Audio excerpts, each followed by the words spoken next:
آپ دیجئے زکات، کیونکہ جو اپنے رشتہ داروں کو زکات دیتا ہے، صدقہ کرتا ہے، اس کو ڈبل ثواب ملتا ہے، ایک صدقہ دینے کا، ایک صلہ رحمی کرنے کا۔ اور پھر آپ کے غریب رشتہ داروں سے بعد زکات بچ جائے تو پھر میری گزارش ہے کہ دعوت اسلام کتنے بڑے پیمانے پر دنیا میں کام کر رہی ہے، تو اپنی زکات کا اپنا حصہ جو ہے اس میں ضرور عطا فرمائیں۔ اللہ کریم ہم سب کا جمع ہونا اپنی بارگاہ میں قبول فرمائے، آمین بجاہ النبی الامین صلی اللہ تعالی علیہ وسلم۔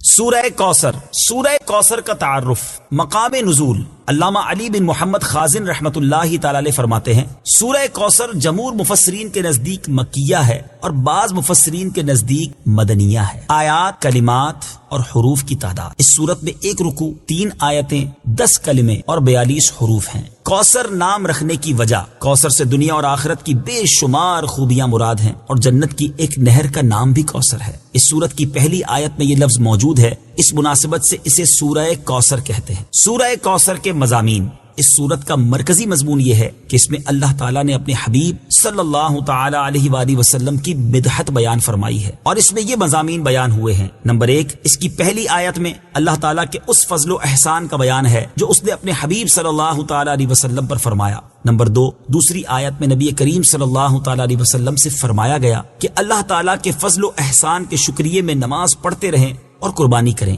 نمبر 3، تیسری آیت میں فرمایا گیا کہ جو اللہ تعالیٰ کے حبیب صلی اللہ تعالی علیہ وآلہ وسلم کا دشمن ہے وہی ہر خیر سے محروم ہے۔ سورہ ماعون کے ساتھ مناسبت، سورہ کوثر کی اپنے سے ما قبل سورت ماعون کے ساتھ مناسبت یہ ہے کہ سورہ ماعون میں کافروں اور منافقوں کی جو صفات بیان کی گئیں ان کے مقابلے میں سید المرسلین صلی اللہ تعالی علیہ وآلہ وسلم کے اوصاف سورہ کوثر میں بیان کیے گئے۔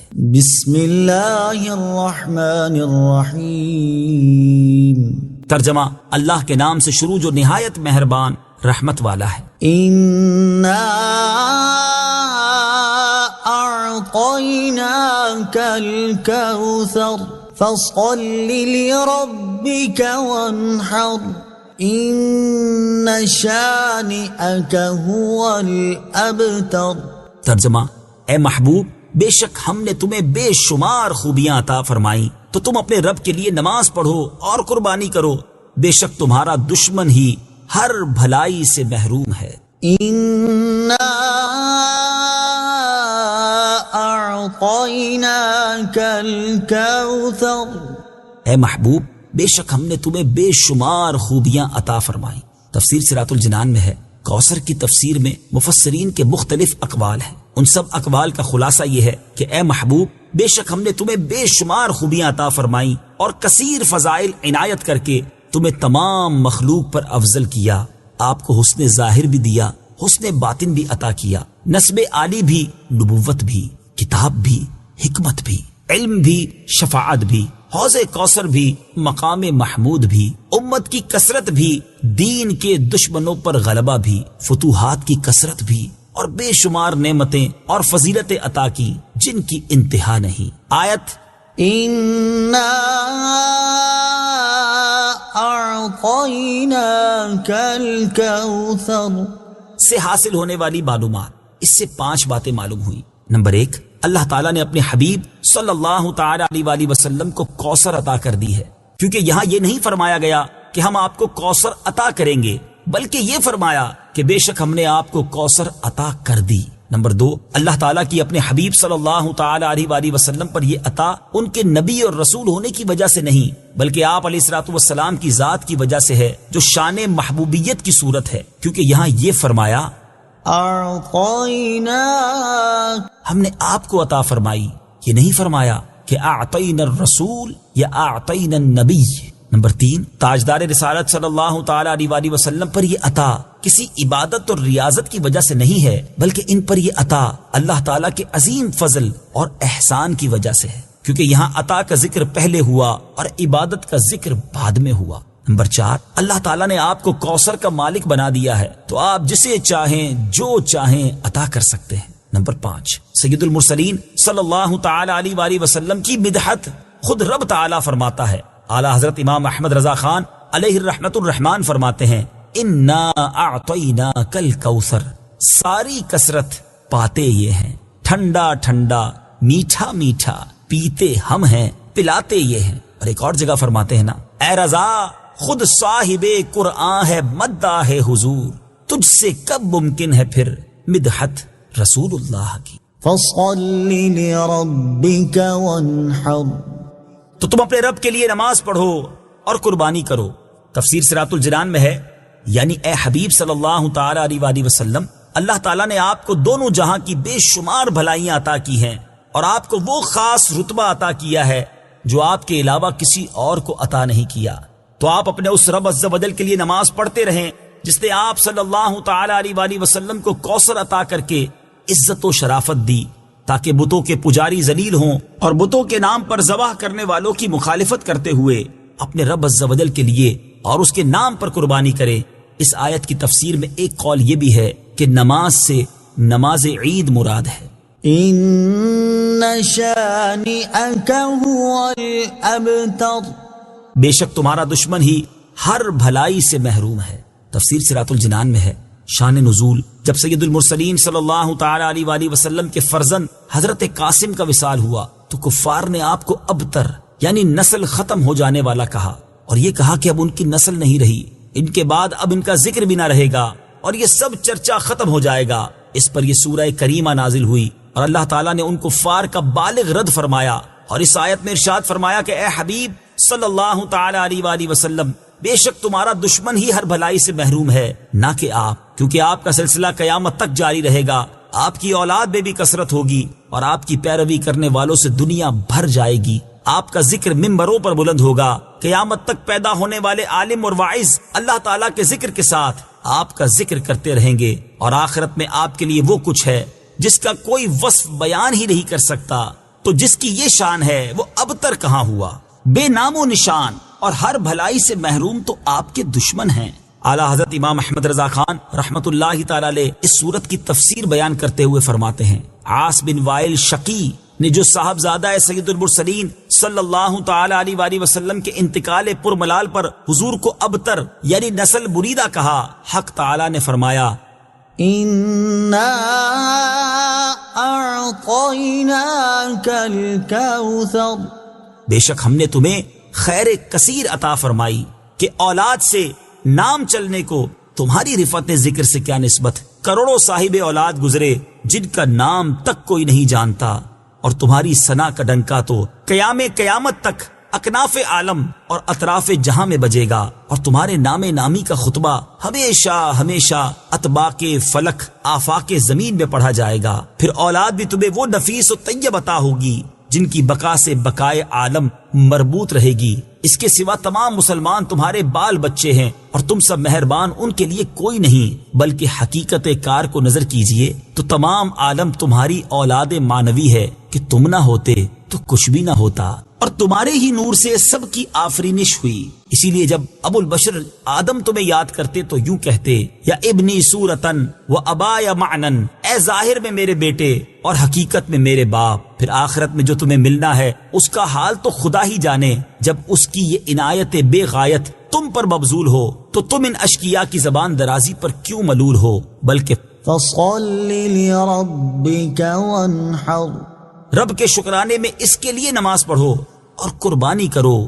ان شانئك هو الابتر، جو تمہارا دشمن ہے وہی نسل بریدہ ہے کہ جن بیٹوں پر اسے ناز ہے، یعنی عمرو و حشام رضی اللہ تعالی عنہما، وہی اس کے دشمن ہو جائیں گے، اور تمہارے دین حق میں آ کر بوجہ اختلاف دین اس کی نسل سے جدا ہو کر تمہارے دینی بیٹوں میں شمار کیے جائیں گے۔ پھر آدمی بے نسل ہوتا تو یہی صحیح کہ نام نہ چلتا، اس سے نام بد کا باقی رہنا 1000 درجے بدتر ہے۔ تمہارے دشمن کا ناپاک نام ہمیشہ بدی و نفرین کے ساتھ لیا جائے گا، اور روز قیامت ان گستاخیوں کی پوری سزا پائے گا، والعیاذ باللہ تعالی۔ اس سے معلوم ہوا کہ حضور پرنور صلی اللہ تعالی علیہ وآلہ وسلم کا اللہ تعالیٰ کی بارگاہ میں مقام اتنا بلند ہے کہ ان کے گستاخ کو اس کی گستاخی کا جواب خود رب تعالیٰ دیتا ہے۔